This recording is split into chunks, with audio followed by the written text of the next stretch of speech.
جو پہلا رویہ میں دیکھتا ہوں بہت سارے نوجوان مسلمانوں میں، یا اس سے پہلے میں نے کسی اور میں یہ نوٹس کیا ہو، میں نے یہ دیکھا تھا کہ یہ رویہ میرا خود کا بھی تھا، کیونکہ یہ پرسنل ہے۔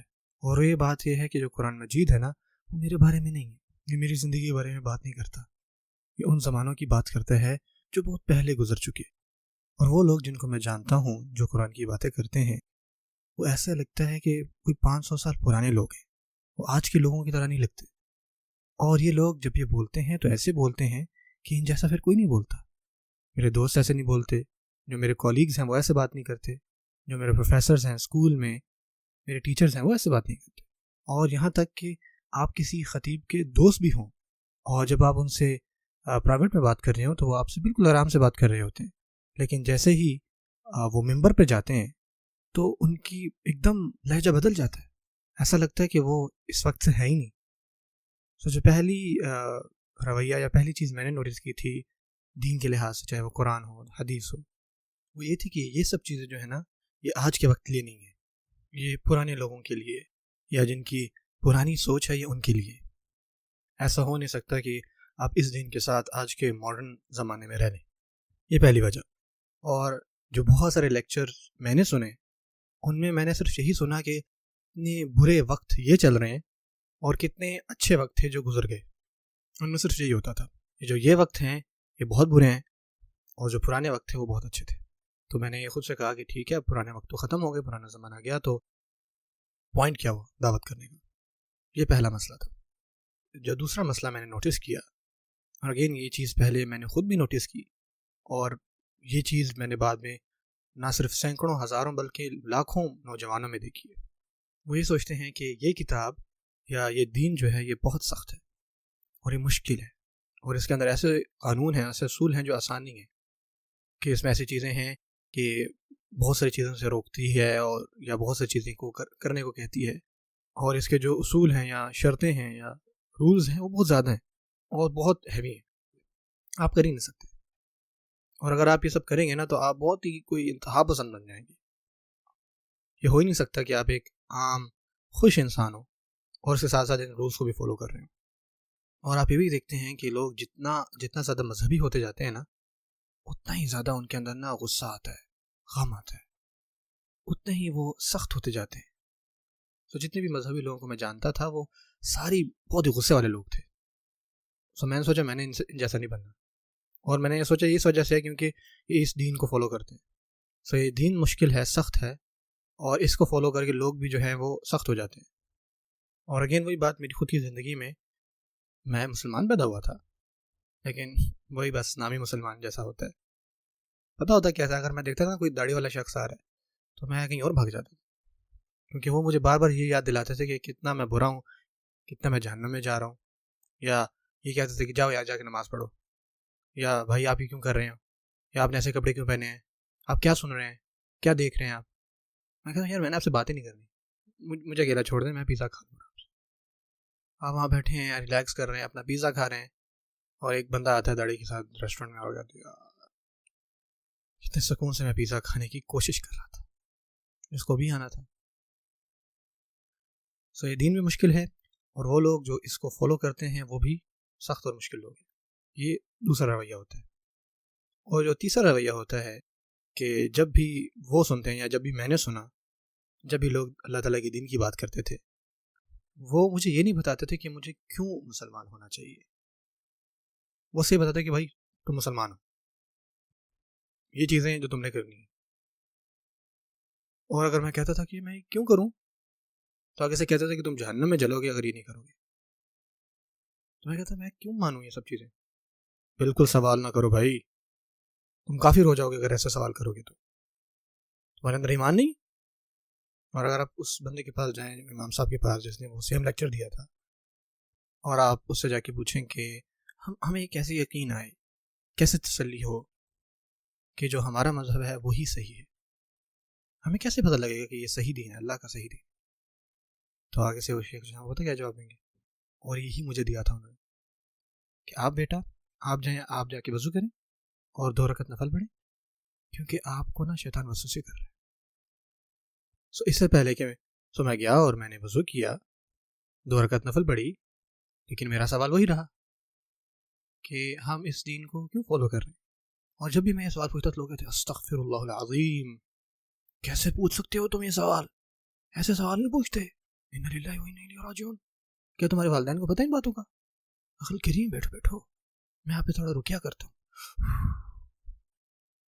اور وہ رکیا دم کرنے کے بعد بھی میرے سوالات سیم ہوتے.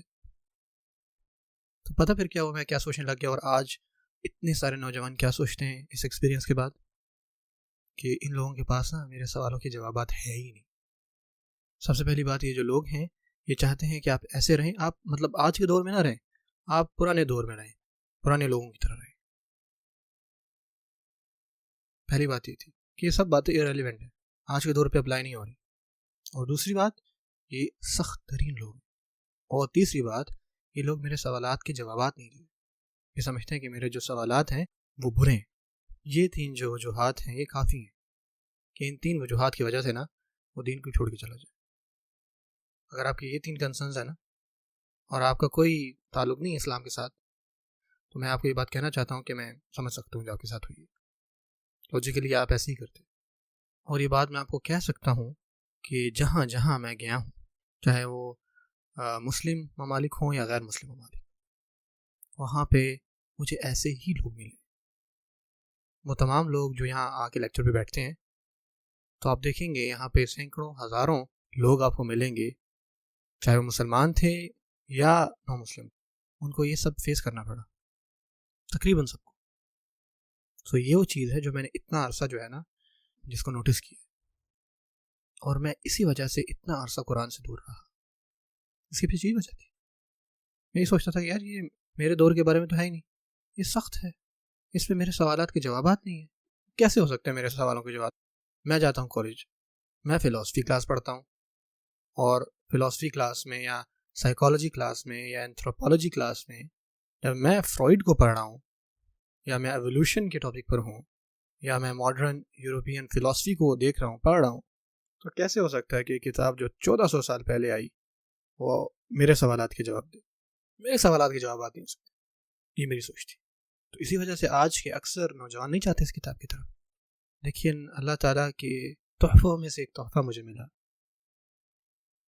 فَإِنَّ اللَّهَ يَهْدِي مَن يَشَاءُ. لیکن جب میں آیا اللہ تعالیٰ کی کتاب کی طرف، اور جب میں نے کوشش کی قرآن مجید کو، اللہ تعالیٰ کے کلام کو سمجھنے کی، اور یہ میری خوش قسمتی تھی کہ اللہ تعالیٰ نے مجھے بہت زبردست اساتذہ عطا فرمائے، اور انہوں نے مجھے بتایا کہ یہ جو تینوں چیزیں تھیں نا یہ غلط ہیں. یہ بک تو ہے ہی ہمارے اور آپ کے بارے میں، صرف اور صرف میرے ہی مسئلوں کے تو جوابات ہیں، چھوڑیں معاشروں کے مسئلوں کو یا دنیا کے مسئلوں. یہ دوسری اور تیسری سٹیج ہے. میں سٹیج 1 کی بات کر رہا ہوں. میرے پرسنل پرابلم جو تھے اس کے پاس ان کے جوابات تھے. دوسرا ایشو تھا کہ یہ سخت ہے. سو جتنا میں نے پڑھا نا، میں نے یہ ریئلائز کیا کہ لوگ سخت ہیں، یہ کتاب سخت نہیں ہے. اللہ تعالیٰ نے تو اپنی رحمت سے اس کتاب کو نازل فرمایا، لیکن ہمارے اندر رحمت نہیں ہے. تو جب ہم اس کتاب کی بات کر رہے ہوتے ہیں تو ہم بات تو اس کی کر رہے ہوتے ہیں لیکن رحمت کو نکال دیتے ہیں. یہ ہمارا طریقہ ہے. اللہ تعالیٰ کی کتاب یہ نہیں کرتی، ہم ہی کرتے، ہم نہیں سنتے کسی. اس کے بارے میں تھوڑی دیر بعد ڈیٹیل میں بات کروں. اور تیسرا مسئلہ یہ تھا کہ لوگ میرے سوالات کے جوابات نہیں دیتے تھے. میں سوال پوچھا تھا وہ کہتے تھے استغفر اللہ، یہ تو شیطان کی طرف سے. لیکن قرآن کہتے ہیں ہاتھو برہانکم ان کنتم صادقین. قرآن تو لوگوں کو دعوت دے رہا ہے کہ آؤ سوال پوچھو اور اپنی تنقید بھی لاؤ. اس دنیا میں مجھے بتائیں کون سا ایسا دین ہے جو آپ کو کہتا ہے کہ آئیں تنقید کریں. اسلام کے علاوہ ایسا کوئی اور دین نہیں ہے. اسلام کہتا ہے ہاتھو برہان، لاؤ اپنی دلیلیں، اگر سچے ہو تم آؤ دیکھتے ہیں. فأتوا بسورۃ من مثلہ وادعوا شہداءکم من دون اللہ. پڑھ رہا ہوں تو میں سوچ رہا ہوں سبحان اللہ، کتاب میں ایسے کیسے آ رہا ہے یہ سب چیزیں. ہونا چاہیے تھا کہ ہاں بس ایمان لے آؤ، نہیں ہوگا تو تم جہنم میں چلو گے. بلکہ یہ کتاب کہتی ہے کہ اگر تمہیں ایمان نہیں ہے تو پہلے ایمان. افلا تعقلون. دنیا میں اور کوئی ایسا دین نہیں ہے جو آپ کو کہتا ہے کہ سوچو. باقی سارے ادیان کہتے ہیں کہ سوچنا چھوڑ دو اور شروع ہو جاؤ. اور یہ کتاب کہتی ہے کہ سوچنا نہیں چھوڑنا تم نے، تو تم سوچو گے تو پھر ہی ایمان آئے گا. ہاں اس کے بعد جب ایمان آ گیا پھر تمہیں ایمان لانا ہے.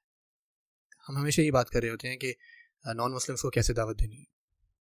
اور میں آپ کو یہ بات بتاؤں کہ ہماری اپنی خود کی امت جو ہے نا وہ قرآن مجید سے کٹی ہوئی ہے، وہ قرآن مجید سے دور ہے. اور بعض اوقات کیا ہوتا ہے کہ جو لوگ قرآن مجید کے بارے میں سن رہے ہوتے ہیں نا وہ سن رہے ہوتے ہیں کہ یہ جو پیغام ہے بڑا سخت ہے، جو کہ ریلیونٹ ہے، اور یہ ان کے سوالوں کے جواب نہیں دے رہا، جبکہ قرآن جوابات دے رہا ہے، لیکن جو بندہ ترجمان بنا ہوا ہے نا، وہ اپنا حق صحیح سے ادا نہیں کر رہا۔ سو ہم کیا کر رہے ہیں کہ ہم قرآن مجید کو نا صحیح طریقے سے پریزنٹ ہی نہیں کر رہے، صحیح طریقے سے اللہ تعالیٰ کی بات کر ہی نہیں رہے، جو اس کا حق تھا وہ ادا ہی نہیں کر رہے۔ سو یہ وہ مسئلے تھے جو میں نے خود میں بھی دیکھے اور آج کے نوجوان بھی دیکھ رہے ہیں۔ سب سے بڑے مسئلوں میں سے میں سمجھتا ہوں ایک مسئلہ اور بتا ہے کہ ایسی ایسی چیزیں کہی گئی اللہ تعالیٰ کی آیات کے بارے میں۔ بڑا آسان ہے کہ آپ قرآن مجید کی کوئی آیت نکالیں اور اس کو کوٹ کریں، درمیان سے آگے پیچھے نہ پڑھیں، اور پھر اسی کو یہ بھی بڑا آسان ہے کہ آپ مس یوز کر دیں۔ ہوتا نہیں ہے، کتنے لوگ کرتے ہیں ایسے اور ڈنگے کی چوٹ پہ کرتے ہیں۔ اور ایسے ہی ہوتا ہے کہ بعض اوقات لوگ قرآن مجید کی آیات کو مس یوز کرتے ہیں اور دنیا میں لوگ مرتے ہیں۔ یہ جو قرآن ہے، اگر آپ اس کا صحیح سے حق ادا نہیں کریں گے نا، تو نہ صرف آپ اس دنیا میں فساد پھیلائیں گے، بلکہ آپ تو وَيَسْفِكُ الدِّمَاء کہ لوگ جو ہیں یہ تو لوگوں کے خون بہائیں گے۔ لوگ قرآن مجید کو سامنے رکھ کے ایسا کریں گے، مس یوز کریں گے، نعوذ باللہ۔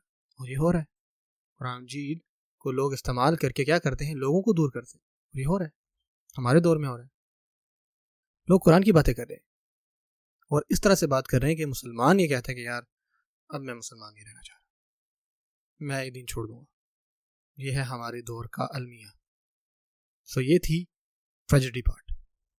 سو یہ ساری باتیں جو ہے نا کافی ہیں۔ اب آتے ہیں اس کے حل کی طرف۔